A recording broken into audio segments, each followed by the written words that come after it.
Olá, eu sou William Ribeiro, professor de Tecnologia Educacional e, antes de mais nada, eu gostaria de agradecer os links que eu tive, os inscritos, muita gente se inscrevendo no canal, que me deixou muito feliz, mas principalmente eu queria agradecer pelos comentários, porque os comentários, além de me incentivar, também me orientam, né, sobre os próximos vídeos, o que o pessoal está mais gostando, o que causou mais impacto.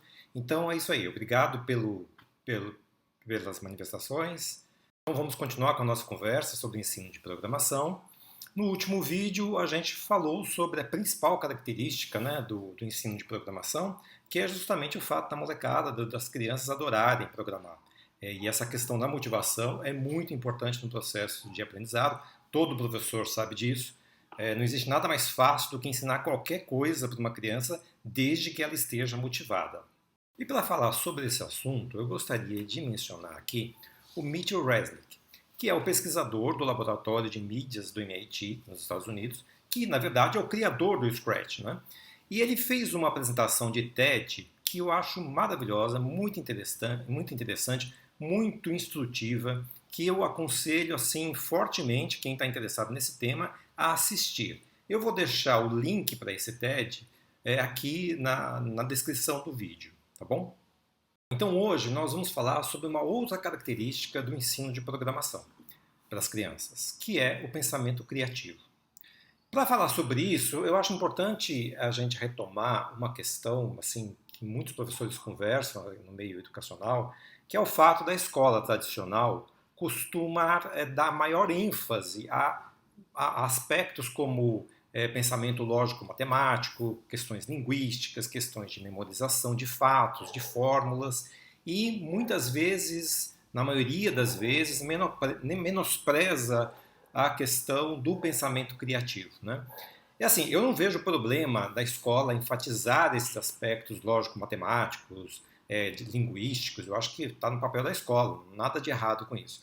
Eu penso que o problema é você menosprezar o pensamento criativo, como se isso fosse algo, como se o pensamento criativo fosse algo natural, que não precisasse ser desenvolvido. E isso eu acho um problema. Um dos seus textos, o Resnick, ele falando sobre o ensino infantil lá nos Estados Unidos, aqui durante muito tempo a gente chamou de pré-escola, ele dizia que esse ensino infantil estaria passando por uma transformação. Antigamente, o ensino infantil era um espaço de contação de história, de criação de castelos, era um espaço criativo, era um espaço onde as crianças desenhavam livremente, onde as crianças, orientadas, evidentemente, pelos professores, usavam o tempo para criar e depois para compartilhar o que elas criaram com os colegas. Recentemente, segundo o Resnick, esse espaço infantil está se parecendo mais com o espaço do resto da escola. Os alunos estão gastando mais tempo preenchendo fichas de alfabeto fônico, preenchendo cartões matemáticos, memorizando dados ou seja, deixando o espaço do pensamento criativo para um segundo plano. Então, o Scratch é isso, um espaço de criação livre, de desenvolvimento do pensamento criativo e de compartilhamento da sua produção. Quando a criança constrói algo e coloca esse algo que ela construiu na plataforma do Scratch, ela está aberta ali a ouvir críticas, a ouvir elogios. Você pode, através da plataforma do Scratch, baixar um jogo, uma produção de uma pessoa do outro lado do mundo e fazer comentários e, inclusive, usar aquela produção como uma produção sua, né? Então, eu acho que o Scratch é isso, é um espaço de desenvolvimento do pensamento criativo e de compartilhamento de ideias. Então, vamos continuar o trabalho com o Scratch? A tela do Scratch está aberta aqui. E vocês podem reparar que a minha conta ainda está aqui. Ou seja, eu não saí da minha conta. Isso é uma coisa interessante. A última vez que eu trabalhei com o Scratch, eu não saí da conta. Eu não fiz esse processo aqui, ó. Apertei aqui e cliquei em sair. Isso pode ser um problema, né? Principalmente se aquele computador for usado por mais de uma pessoa. Então é importante, é uma prática interessante que toda vez que você pare de usar o Scratch, que você entra aqui na sua conta e clica em sair, para ninguém mexer no que você está fazendo. Às vezes você está usando um computador público e assim por diante. Bom, para a gente continuar o que nós começamos, a gente deve clicar aqui nessa pastinha aqui, onde está escrito Minhas Criações. E aqui ele vai listar tudo que aquela conta tem dentro dela. E uma coisa interessante do Scratch é que ele salva automaticamente o que você fez, né? Então, o que nós fizemos da última vez deveria estar salvo aqui. Só que, eu não sei se vocês se lembram, da última vez que a gente estava trabalhando aqui com o Scratch, eu apaguei os blocos que eu tinha feito lá. Por isso, quando abrir aqui, vocês vão perceber que vai estar vazia o nosso programinha está vazio, porque o que eu fiz o que eu fiz da última vez, eu mesmo apaguei. Então ele salvou aquilo, ok?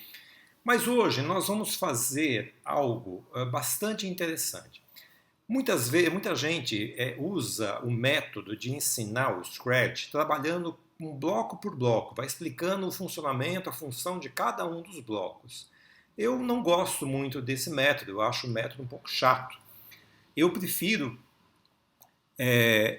ensinando o funcionamento dos blocos na medida que a gente vai utilizando. Ou seja, o método que eu proponho é um método baseado em projetos.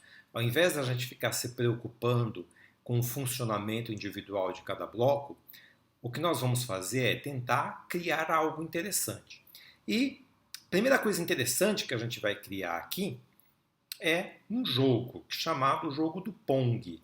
Como que funciona o jogo do Pong? Acho que é um dos primeiros jogos eletrônicos que veio aqui para o Brasil, aí na década de 80 ainda, que era um jogo bem interessante, que era uma bolinha que ficava batendo em todos os cantos aqui da tela, e aqui embaixo tinha uma raquete, em que a pessoa ficava controlando a raquete, e quando a raquete batia na bolinha, a bolinha reagia. Então é isso que nós vamos fazer hoje, ok? Então tá. Primeira coisa que eu vou fazer então é dar um nome para essa coisa. Se você não der um nome, ele mesmo inventa um nome. No caso aqui, ele inventou o nome de Untitled 75. Então nós vamos apagar isso daqui e nós vamos colocar um nome. Vamos chamar isso aqui de Pong, ou qualquer nome que você quiser dar aí. Aí a partir de agora ele vai salvar esse projeto com esse nome. Fica mais fácil depois para a gente recuperar. Bom, nós vamos precisar para fazer esse jogo não de um ator, mas de dois atores. O primeiro ator vai ser a bolinha e o segundo ator vai ser a raquete, que a gente vai usar aqui um retângulo só para representar a raquete. Portanto, nós não vamos precisar desse ator aqui do gatinho. Como é que eu faço para apagar esse ator? É só vir aqui embaixo, onde tem essa área onde ficam os atores que a gente vai criando, e tem o lixinho, então a gente vai apagar esse ator. Pronto, esse ator não existe mais e eu vou criar um novo ator. Para isso, é só clicar nesse ursinho, parece um ursinho, mas na verdade é um gatinho que está aqui. E aí você clica, ele vai listar um banco de imagens que vem do próprio Scratch. Mais para frente a gente vai ver como que a gente pega outras imagens que não estão nesse banco, porque é um banco interessante aqui, classificado por várias categorias, né? Pessoas, animais, imaginários, mas que é um banco limitado, não tem tudo que você possa imaginar, né? Então é importante que você saiba como colocar outras imagens além desse banco. Mas hoje vamos usar as imagens que tem aqui. Então aqui, o primeiro ator que nós vamos precisar é de uma bolinha. Então você escolhe uma bolinha aí, eu vou pegar essa daqui. E aí pronto, já está criado um novo ator. Esse ator se chama Ball. Se eu quiser mudar o nome desse ator aqui e passar aqui para português, a gente pode apagar aqui e escrever aqui o nome que você quer que o ator tenha, beleza? Muito bem, então nós temos uma bolinha já. Só que agora a gente precisa de uma raquete, então a gente precisa de um outro ator. Então eu vou selecionar daqui um outro ator. E tem aqui no banco do Scratch, tem um ator. Bom, você pode usar qualquer ator, você escolhe aí o ator. Muita gente, já viu gente usando essa vassoura aqui como raquete, já viu gente usando esses botões como raquete. Tem gente que usou ônibus, enfim, você que escolhe aí, né? Eu vou usar uma raquete que se chama... esqueci o nome. Vamos usar esse botão aqui mesmo. Ok. Uma raquete meio gordinha, mas tá bom. Muito bem.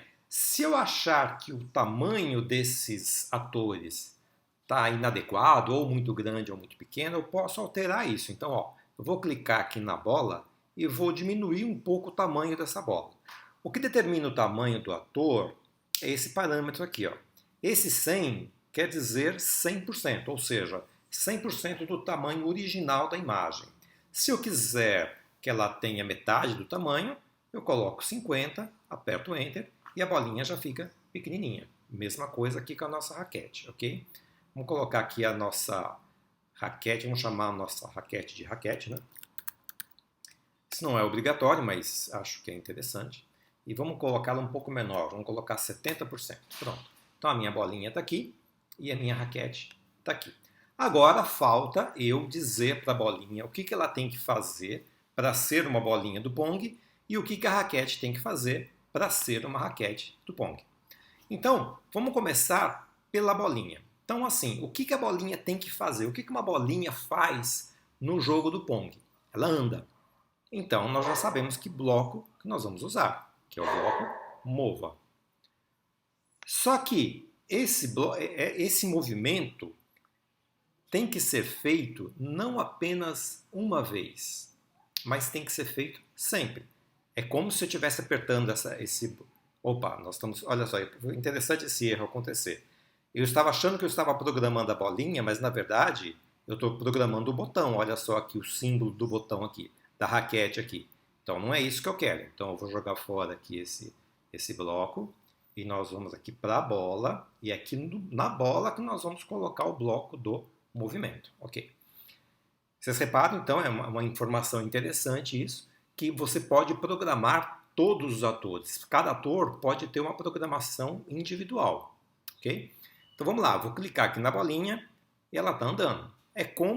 O que eu preciso fazer aqui é com que esse movimento, essa ação de ir para frente aconteça sempre. E eu não tenho que ficar clicando toda hora aqui. E tem um bloco que faz isso. É um bloco do tipo controle, que é esse bloquinho do sempre. Está aqui, ó, escrito sempre. Então eu vou colocar o bloco do movimento dentro do bloco do sempre.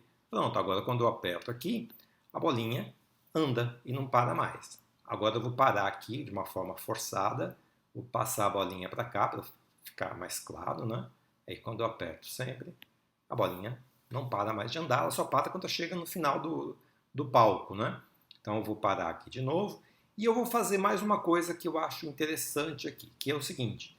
Eu quero que essa ação de andar sempre aconteça depois que eu apertar esse botão aqui, que é o botão aqui inicial, que é o botão da bandeirinha verde. E para isso acontecer, eu venho aqui em eventos, que são os blocos de categoria eventos, e aqui eu vejo esse bloquinho aqui, ó, que é quando a bandeirinha for clicada. Então, quando a bandeirinha for clicada, ele vai começar o movimento. Só que assim, quando ela chega no final, ela para. E não é isso que eu quero que aconteça. Eu quero que quando ela chega no final, na borda do palco, que ela vire e continue andando. E tem um bloco que faz exatamente isso. É um bloco da categoria de movimento, que é esse bloco aqui, ó. Se tocar na borda, volte. E esta ordem, se tocar na borda, volte, é uma ordem que tem que estar dentro do sempre. Por quê? Porque essa pergunta, se ela está tocando na borda, ela tem que voltar, esta ordem, esse comando, é algo que tem que ser feito sempre, porque a qualquer momento a bolinha pode estar tocando na borda. Então, eu vou encaixar esses dois bloquinhos aqui e agora eu vou apertar a bandeirinha para ver o que acontece. Pronto. Agora a bolinha nunca mais para. A hora que ela toca na borda, ela continua andando. Só que assim, ela fica numa linha só, né? Isso aí é ruim pra gente. Por quê? Vou parar aqui para poder conversar um pouco melhor. Porque todo ator, ele é criado, isso é um padrão do Scratch, ele é criado olhando para a direita. É como se a direção dele, nós chamamos de direção 90, que é a direção em relação ao zero, que é para cima, 90 graus para a direita. Então, se ela foi criada para a direita e a gente não mudou a direção dela, ela vai continuar sempre indo para frente. Para resolver isso, é bem simples. A gente só precisa fazer um giro inicial na nossa bolinha. Ou seja, ao invés dela começar olhando para frente, ela vai começar olhando para um lugar qualquer, por exemplo, 45 graus, né?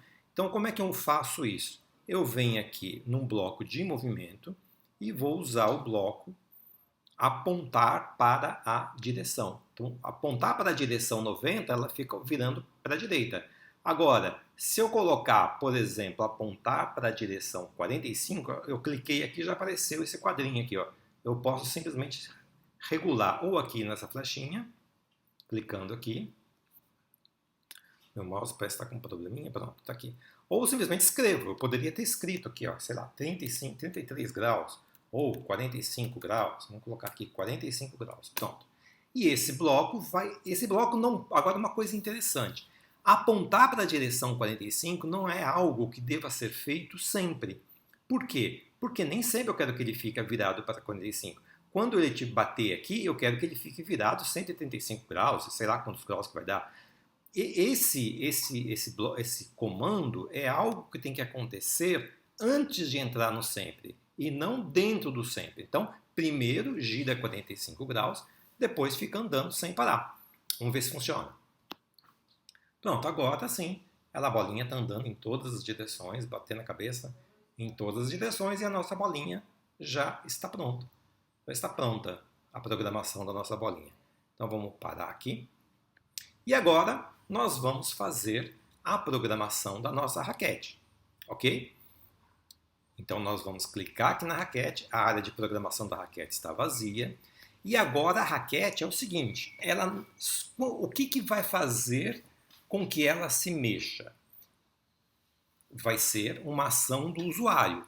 Então nós vamos aqui em eventos e ao invés de escolher o evento bandeirinha, nós vamos escolher esse segundo bloquinho aqui, ó, que ele determina que alguma coisa aconteça quando alguma tecla do teclado for pressionada. E eu quero que a tecla do teclado da flechinha seja pressionada. Quando essa flechinha for pressionada, aí eu quero que ele faça alguma coisa. Então eu vou clicar aqui nessa flechinha aqui, vai estar a lista de todas as teclas do teclado, né? A, B, C, D, os números, e algumas teclas que não são alfanuméricas, então a tecla das setas. Então olha só, quando a seta da direita for pressionada, eu quero que ele mova para frente. Então é só ir no movimento e mova 10.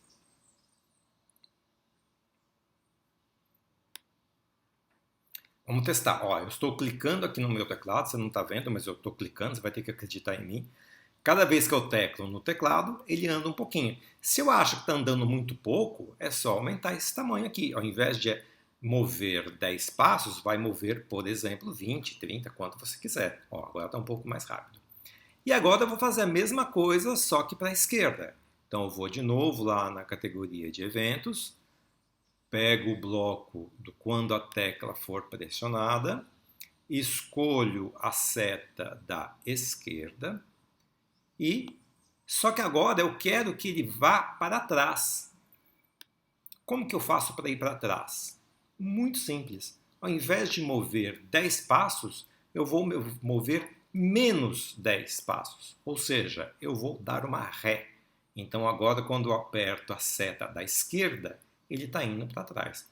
Só que está indo muito devagar. De novo, eu vou colocar menos 20. Lá, apertei Enter. Pronto, agora quando eu aperto para a esquerda, vai para a esquerda. Quando eu aperto para a direita, vai para a direita. Então agora, e quando eu aperto a bandeirinha, a bolinha começa a se mexer. É claro que não acontece nada quando a bolinha toca na raquete. Por quê? Porque nós não dissemos para a bolinha nem para a raquete o que ela tem que fazer, o que a bolinha tem que fazer quando ela toca na raquete, quando eles entram em contato. E isso a gente vai deixar para o próximo vídeo, tá legal? Que aí envolve comandos que tem a ver com comandos comandos condicionais, que a gente vai aprender na próxima aula, tá bom?